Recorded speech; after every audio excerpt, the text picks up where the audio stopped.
నాయి బ్రాహ్మణ సామాజిక వర్గానికి చెందిన జననాయకుడిగా ప్రసిద్ధి చెందిన కర్పూరి ఠాకూర్కు భారతరత్న లభించింది. కర్పూరి ఠాకూర్ బీహార్ రాష్ట్రానికి 2 సార్లు ముఖ్యమంత్రి. ఆయన తన తండ్రి గోకుల్ ఠాకూర్ బార్బర్ వృత్తిని చేపట్టారు. కర్పూరి ఠాకూర్ జీవితమంతా అణగారిన వర్గాల కోసం పోరాడారు. బీహార్ రాష్ట్రానికి మాజీ ముఖ్యమంత్రిగా, సోషలిస్ట్ నేతగా, స్వాతంత్ర సమరయోధుడిగా ఘనకీర్తిని పొందారు. 1970వ సంవత్సరం నుండి జూన్ 1971 వరకు మరియు డిసెంబర్ 1977 సంవత్సరం నుండి 1979 సంవత్సరం వరకు బీహార్ ముఖ్యమంత్రిగా 2 సార్లు ఎనలేని సేవలు అందించారు. గౌరవ కర్పూరి ఠాకూర్ 24 జనవరి 1924 సంవత్సరం జన్మించారు.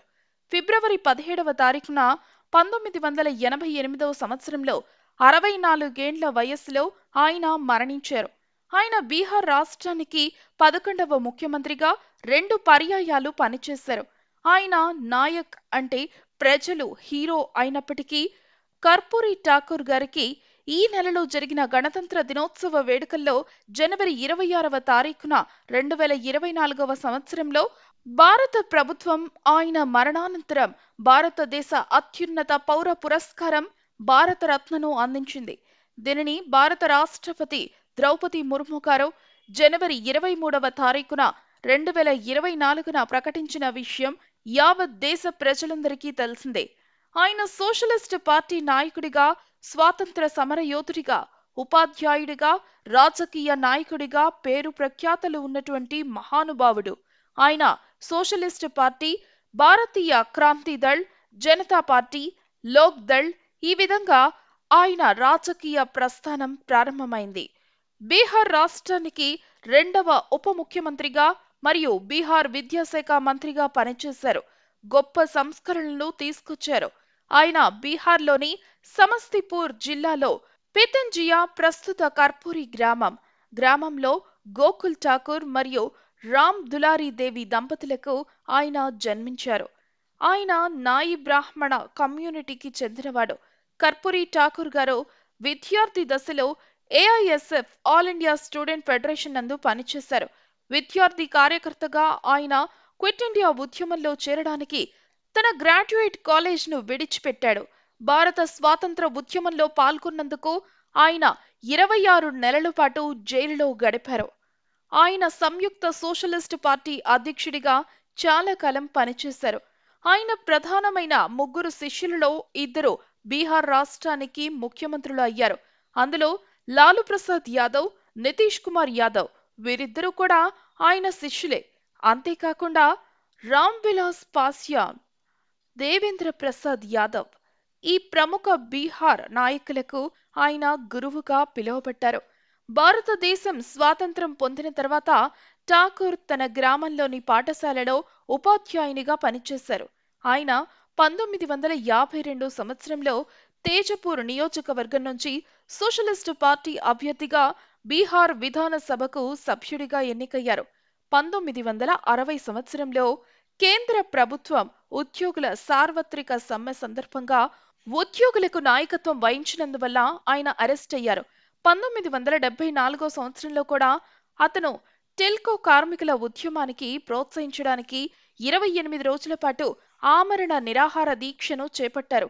కర్పూరి ఠాకూర్ గారికి హిందీ భాషపై గొప్ప విశ్వాసం కలిగి ఉన్న వ్యక్తి మరియు బీహార్ విద్యాశాఖ మంత్రిగా ఉన్నప్పుడు మెట్రికులేషన్ పాఠ్యాంశాలకు ఆంగ్లాన్ని తప్పనిసరిగా సబ్జెక్టుగా తొలగించినారు. ఎందుకంటే రాష్ట్రంలో ఇంగ్లీష్ మీడియం విద్యా ప్రమాణాలు తక్కువగా ఉండడం వల్ల బీహార్ విద్యార్థులు నష్టపోతున్నారని ఆరోపించారు.